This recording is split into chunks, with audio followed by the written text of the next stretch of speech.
Olá, começa agora o Agenda Econômica. O tema de hoje é crise econômica e retomada do crescimento. O ano de 2015 começou com os dois pés no freio.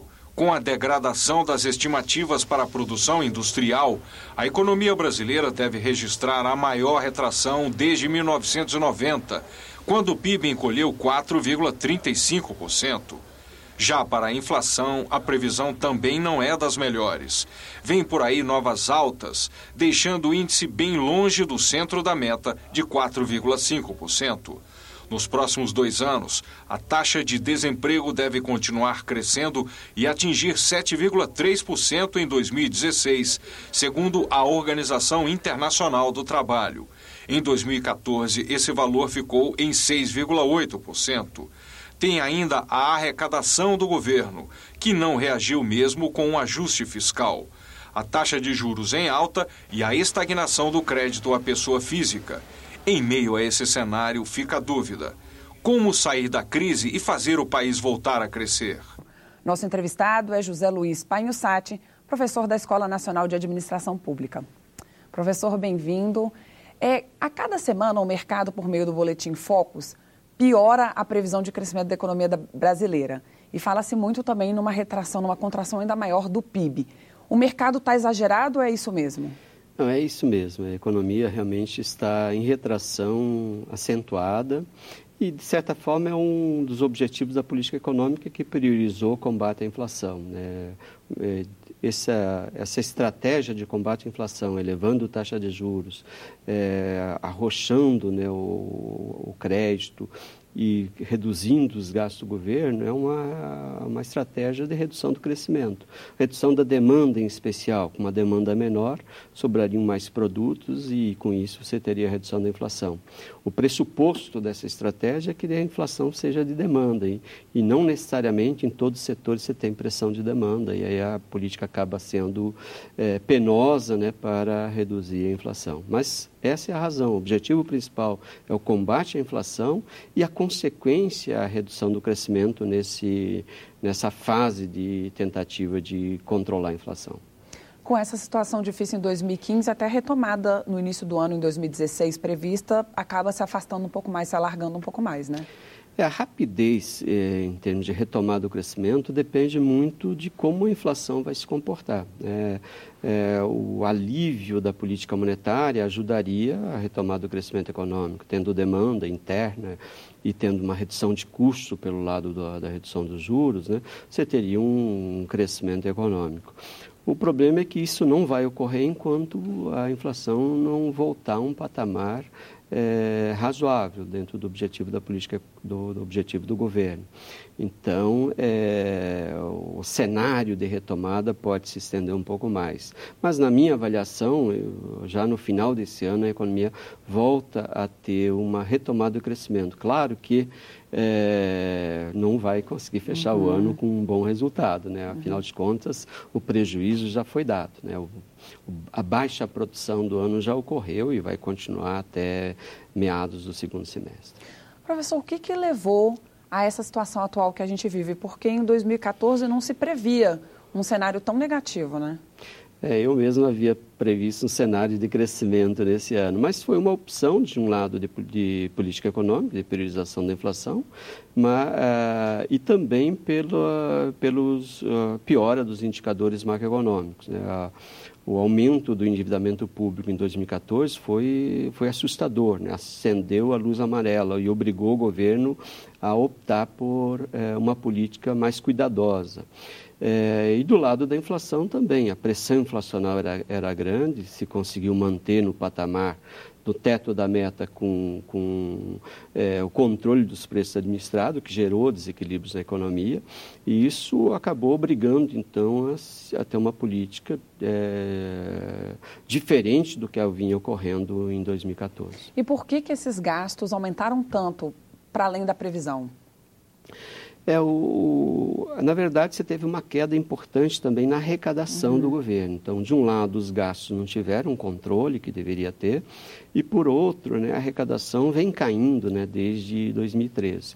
Mas 2014 que foi o impacto maior. próprio baixo crescimento do PIB, né, fez com que a arrecadação caísse muito.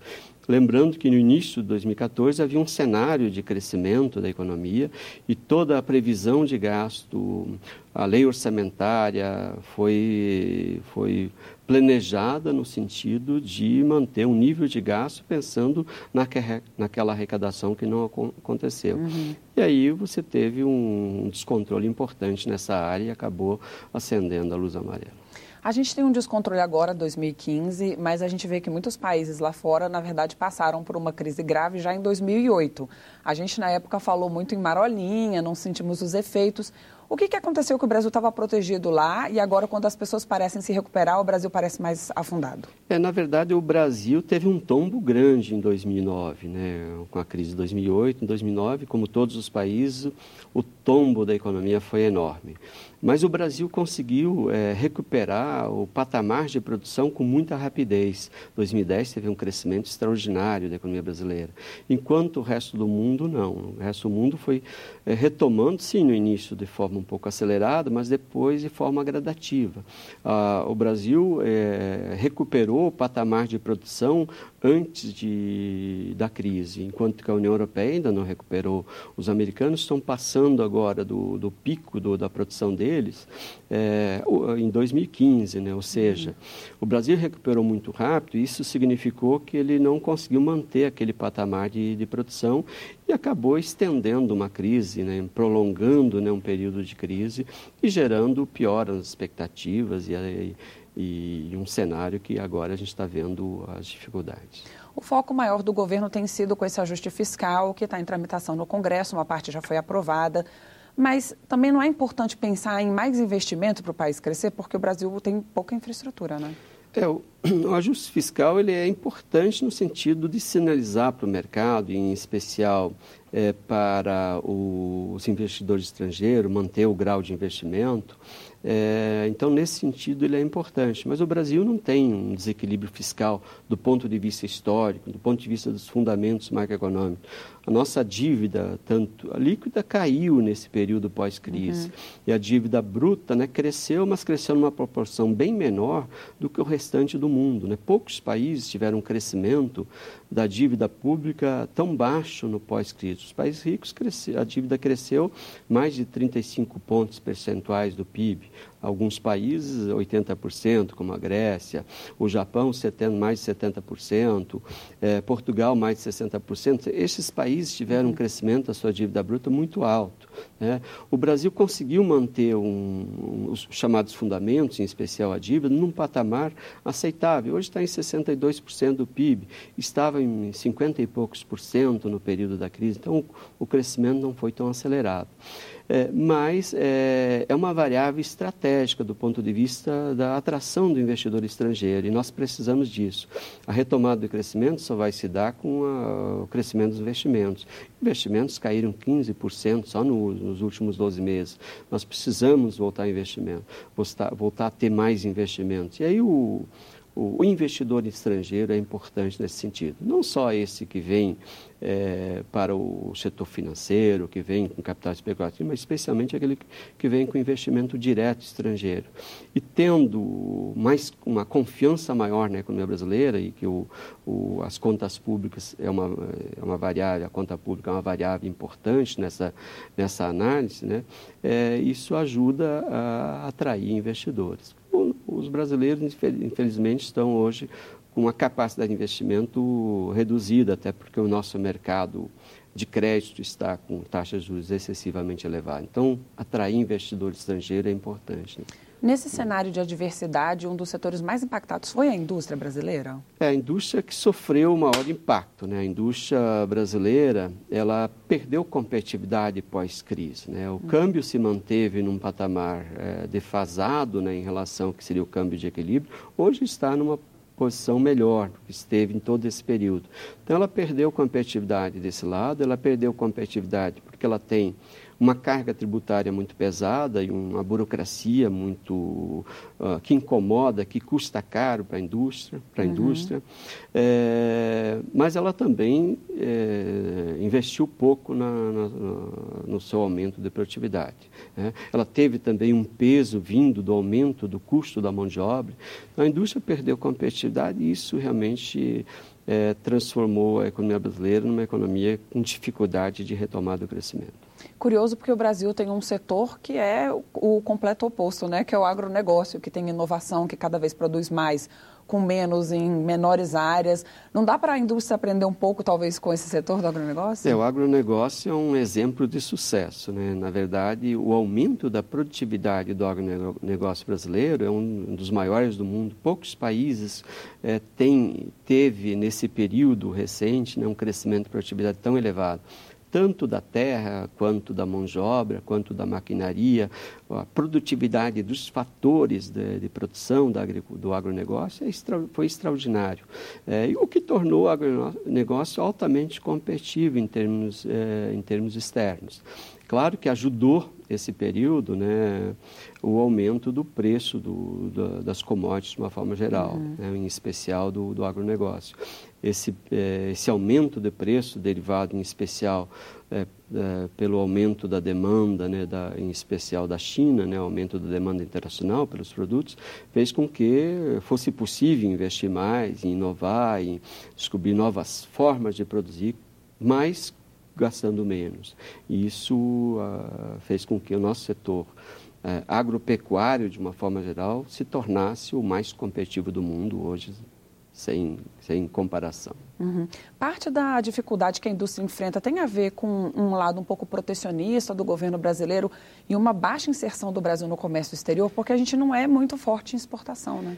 A nossa indústria tem um histórico de protecionismo, né? Toda a expansão industrial brasileira se deu com políticas protecionistas. A política industrial em si, ela tem um cunho protecionista.